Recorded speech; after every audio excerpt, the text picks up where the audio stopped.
This year is moving way too quick, but what are you going to do about it? We're back for games I played in July. At the start of the month, I played Metro Exodus, and if I were to describe this game in a single word, it would just be impressive. Everything from the precise mechanics to the graphical fidelity just left me satisfied every time. It's sort of hard to define the genre that Metro Exodus fits into without the generic action adventure. I would say it's like Resident Evil 7 in many ways, but it's not really a horror game either. And I would say it's more like a single player DayZ, but that's only due to the very precise and simple looting and mechanics, and just mainly the fact that it's in the subgenre of post-apocalyptic Russian games, which in itself has my whole heart. But anyways, when I first started with Metro, I thought it was a little slow and it just really felt like it was holding my hand for too long, but once it let me free into the open world, my mind was blown, let me tell you.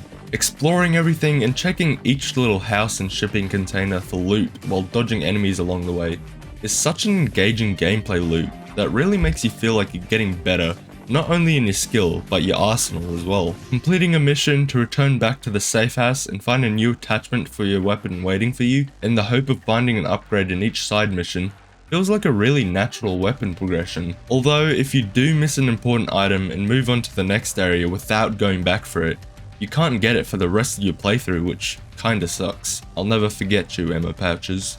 And as for the story, which I don't really give spoilers on these types of videos, and this video is no different, but at the start, I didn't really care a whole lot about the story, and it was just the gameplay I was focused on. But towards the later sections of the game, and especially the ending, I was so compelled and attached to these characters and all my actions that I took throughout the game. But let's be honest, we just play the game for the girlfriend simulator. Then, to add to my collection of roguelikes, I started playing Noita.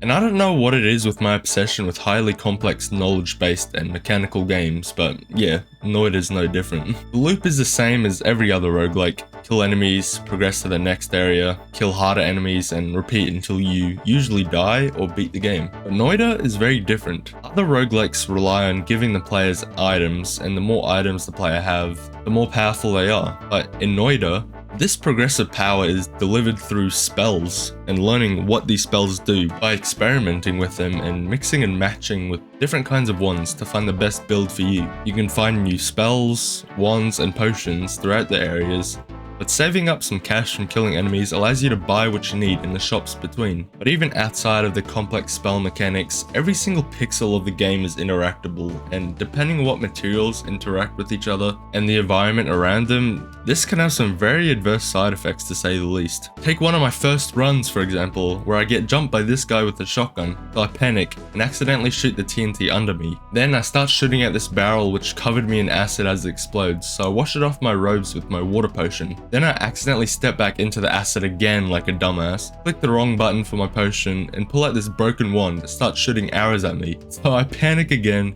get set on fire, and start getting toxic gas shot at me from this little guy. I later die to a combination of my own black hole tentacle wand and this little fella, which, yeah, that's Noita in a nutshell.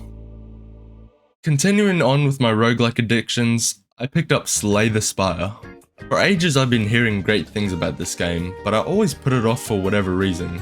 But with Slay the Spire 2 on the horizon, I decided enough was enough, and I can't believe I've been missing out. For the first week, I couldn't put the game down. The constant focus on which cards to use and determining what order to play your cards in order to have the biggest effect was super addicting to learn, and really makes you feel like your actions need to be perfectly thought out. On games like Risk of Rain 2 and other games from this genre, I enjoy just turning my brain off and watching a YouTube video on the side while I was reaching high rounds. But on Slay the Spire, I couldn't even do that because I needed all my focus on the game. And even that just sparked something new that not many other roguelikes make me feel. One problem I do have, however, is other than unlocking the characters or simply unlocking new cards, the game lacks replayability into the long term. The game does have tens of hours of content, and when I start playing, it's hard to put down, and my sessions usually last hours, but I couldn't find a good reason to play on a regular basis, other than just wasting a bit of time. Who knows, I'm not totally into deck builders a whole heap, but maybe I just need to put a few more hours into it. Slay the Spire is still one of my favourite roguelikes that I've played. And now for a game that needs no introduction, Team Fortress 2. Now, I spent a good amount of time in this game over the past couple of years and spent a bag and a half on a few in-game pixels. The only reason I'm mentioning this game in this video is obviously the hashtag #FixTF2 that's been going around recently, which still unsure whether Valve is going to give a permanent fix, but all of the casual games I've queued up for ever since, zero cheaters or bots. I'm sure the community is as thrilled as I am myself, but I just hope Valve can actually support the game once again. Or else, it's rather disappointing for a studio with a legacy like Valve to leave TF2 in a dump. Team Fortress 2 is a classic, and it's honestly hard to believe it's turning 17 this year and is still one of the most played games on Steam. Fingers crossed Valve doesn't fuck this game in the ass and they keep the future bright.